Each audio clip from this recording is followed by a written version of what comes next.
Remember when Meryl Streep lost her first love to cancer? I do. And this is your warning to get your tissues.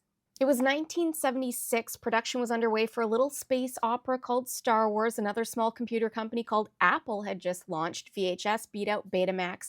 The songs of the summer were Afternoon Delight, Kiss and Say Goodbye, and Don't Go Breaking My Heart. And a 27-year-old Meryl Streep was starring alongside 41-year-old John Cazale in that summer's production of Measure for Measure in Central Park.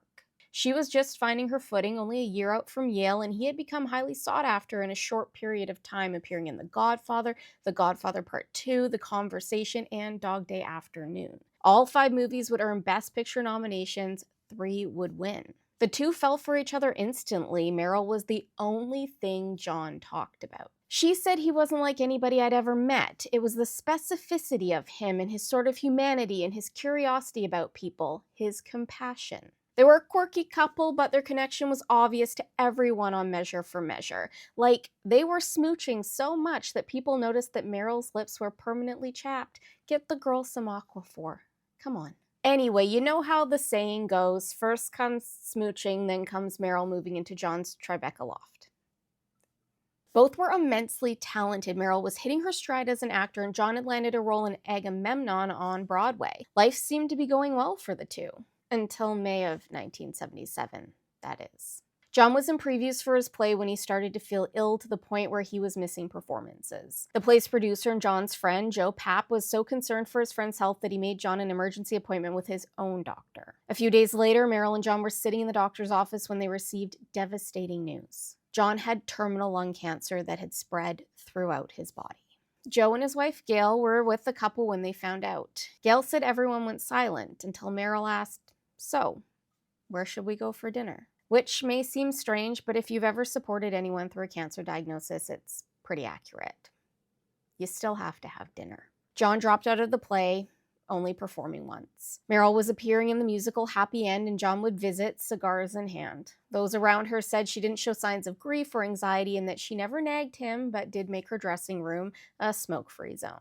John's close friend Al Pacino took him to his radiation treatments. Al said of John that he learned more about acting from him than anybody else. All he wanted to do was work with John for the rest of his life. He was his acting partner. John longed to get back to work and fought to maintain his role on The Deer Hunter, a film that Meryl had taken a role in even though she hated it, just so she could be close to him. The production company wanted him to be fired. His terminal cancer was a liability, and insurance, if they could even get it, would be incredibly expensive. But director Michael Cimino fought for John, telling production that he would shut the whole thing down if John wasn't in it. Rumor has it that John's co-star Robert De Niro covered the insurance costs, something that he's never confirmed nor denied, although Meryl was the source of that rumor, so I think he did it.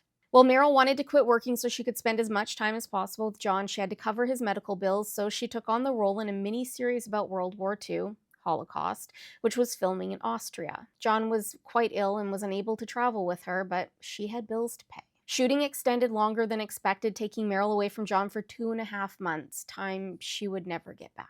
As soon as she got back to New York, she dedicated all her time to caring for him. Friends said she wasn't one to create drama around it or draw attention to herself. She just bore down and did what needed to be done. Meryl confided her true feelings about the situation in very few people, but she did allow her former Yale drama teacher a peek into her world, writing, "My beau is terribly ill and sometimes, as now, in the hospital. He has very wonderful care and I try not to stand around wringing my hands, but I am worried all the time and pretending to be cheery all the time, which is more exhausting mentally, physically, emotionally than any work I've ever done." But then in early March 1978, John entered the hospital, and this time he wouldn't leave. Meryl stayed with him until he took his final breath on March 13th at 3 a.m. After the doctor told Meryl that he was gone, it said that she pounded on his chest, sobbing with grief, when John opened his eyes and said, "It's all right, Meryl. It's all right." And then he closed his eyes and passed away. He was 42 years old. Joe Papp said that Meryl took care of him like there was nobody else on earth. She never betrayed him in his presence or out of his presence. Never betrayed any notion that he would not survive.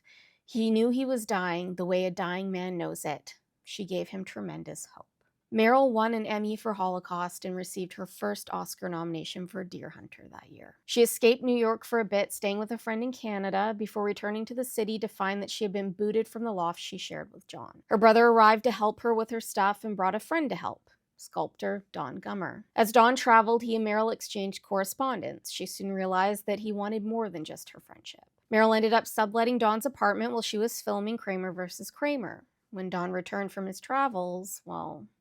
On September 30th, 1978, 6 months after John's passing, Meryl married Don at her parents' home on Mason Island. People were worried that Don was a rebound. Her mother wondered what Meryl was thinking about. Their concern seemed for naught as the pair went on to have 4 children: Henry, Mamie, Grace, and Louisa. Together, they had a 40-year-long marriage, although they did separate in 2018, a fact that they didn't let the rest of us know until 2023.